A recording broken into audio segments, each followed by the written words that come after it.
Vous écoutez Tout comprendre avec OpenBee, le podcast qui éclaire les dirigeants des TPE et PME sur les enjeux numériques de demain. Série actuelle, la sécurité documentaire. Bienvenue à toutes et à tous. La dernière fois, on avait parlé de sécurité documentaire de manière assez globale. Oui, c'était une vue d'ensemble nécessaire, exactement. Et aujourd'hui, on va zoomer sur un aspect vraiment pratique, le partage sécurisé des documents. Ah, sujet clé. Notre source pour cette exploration, c'est OpenBee. Et l'idée, c'est de voir comment on peut partager des infos sensibles, que ce soit en interne ou avec l'extérieur, sans tout bloquer, mais en restant sécure. Tout à fait. Le partage sécurisé, en gros, c'est s'assurer que seules les bonnes personnes accèdent aux bons documents, avec des contrôles, bien sûr. Pas juste envoyer un mail, quoi. Non, justement, c'est l'inverse du partage un peu à la va-vite. Un email, un lien cloud ouvert à tous les vents, c'est plein de risques. Il faut des contrôles d'accès, une authentification sérieuse, et souvent, oui, du chiffrement. D'accord. Alors, les leviers concrets, justement. OpenBee insiste beaucoup sur l'authentification forte. Ça veut dire quoi aujourd'hui, au-delà du simple mot de passe? Le mot de passe seul, on sait que c'est limité. L'authentification forte, ou multifacteur, la MFA, c'est la base. Ça combine ce qu'on sait, comme un mot de passe, Oui. ce qu'on a, voilà, un téléphone, un token, une clé USB sécurisée, et parfois ce qu'on est, l'empreinte digitale, la reconnaissance faciale. C'est cette combinaison qui rend l'accès beaucoup plus robuste. Ok, ça c'est pour vérifier qui entre. Et après? Après, il y a le contrôle d'accès dit granulaire. C'est pas tout de savoir que c'est bien Hélène qui accède, il faut définir ce qu'Hélène a le droit de faire avec ce document précis. Ah oui, juste lire ou modifier, commenter. Exactement. Lecture seule, modification, peut-être même impression ou téléchargement. On peut définir ça très finement, par personne ou par groupe de personnes. C'est crucial pour éviter qu'un collaborateur, même autorisé sur certains dossiers, n'accède à des infos sensibles dans un autre contexte. Ça a l'air puissant cette granularité, mais j'imagine que ça peut vite devenir un casse-tête à gérer, non? Pour les utilisateurs, pour l'IT? C'est une préoccupation, oui, c'est légitime. Le but, c'est de trouver l'équilibre. Les bonnes plateformes, comme une solution GED par exemple, essayent de simplifier ça au maximum, d'automatiser les règles. D'accord. Et puis, il ne faut pas oublier deux autres points techniques importants.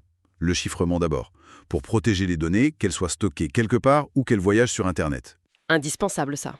Et la traçabilité. C'est fondamental de savoir qui a fait quoi et quand, qui a consulté ce contrat, qui a modifié cette présentation.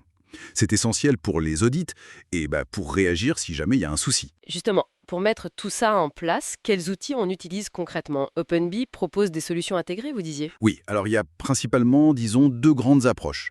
D'un côté, les plateformes dédiées, typiquement les solutions GED, gestion électronique de documents. Comme celle d'OpenBee, voilà. Elles intègrent tout ça, authentification, droit fin, chiffrement, traçabilité, tout est au même endroit, c'est contrôlé. C'est l'approche la plus complète. Et l'autre approche? L'autre approche, c'est plus ponctuel. Utiliser des fonctions de partage sécurisées spécifiques. Par exemple, générer un lien pour un document, mais un lien qui expire après une certaine date. Ah oui, pratique ça. Qui demande un mot de passe pour s'ouvrir ou qui limite le nombre de fois où on peut le télécharger. On peut aussi souvent révoquer l'accès manuellement si besoin. D'accord, mais l'outil ne suffit pas, j'imagine. Ah non, clairement pas, hein. Les bonnes pratiques humaines, c'est au moins aussi important. Il faut régulièrement vérifier qui a accès à quoi. Il faut sensibiliser les équipes sans arrêt aux risques. Le phishing, par exemple, qui essaie de voler les identifiants. Un classique, malheureusement. Oui. Et surtout, vraiment bannir l'envoi de documents sensibles par email standard non chiffré. C'est encore hyper courant et c'est une faille énorme. Et si on ne prend pas ces précautions, si le partage est un peu laxiste, quels sont les vrais risques? On pense fuite de données, mais ça va plus loin, j'imagine. Ah oui, ça va beaucoup plus loin. La fuite d'infos confidentielles clients, stratégie, R&D, finance, ça peut être catastrophique en soi. Mais les conséquences, elles sont multiples. Comme? D'abord, il y a l'impact sur la conformité. On pense au RGPD en Europe pour les données personnelles, mais aussi à des directives comme NIS 2 sur la cybersécurité. Ne pas protéger correctement les données, ça peut coûter très cher en amende. Et l'image de l'entreprise. Exactement. L'atteinte à la réputation, perdre la confiance des clients, des partenaires, ça peut être très long et difficile à réparer. Parfois, c'est même irréparable. Oui, la confiance, c'est clé. Et enfin, un partage mal sécurisé, ça ouvre grand la porte aux cyberattaques. Des accès faciles, des documents qui traînent, c'est une aubaine pour les attaquants, y compris pour lancer des ransomware qui vont tout chiffrer. Donc en fait, bien gérer le partage de documents, c'est pas juste une question technique d'informaticien, quoi. C'est stratégique pour la confiance, la conformité, la survie même de l'activité. C'est tout à fait ça. C'est un enjeu business majeur. Et bien fait, ça peut même rendre le travail plus fluide, paradoxalement. Absolument. Quand c'est bien cadré, sécurisé, comme le propose OpenBee par exemple, les bénéfices sont clairs. La confiance est là, avec les clients, les partenaires. L'efficacité interne s'améliore, l'info circule bien, mais de façon contrôlée, on est conforme au règlement, et puis, ça apporte une certaine sérénité quand même.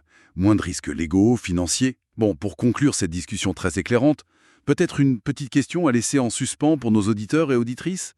Est-ce que les pratiques de partage, là, maintenant, dans leur organisation, sont vraiment bien sécurisées ?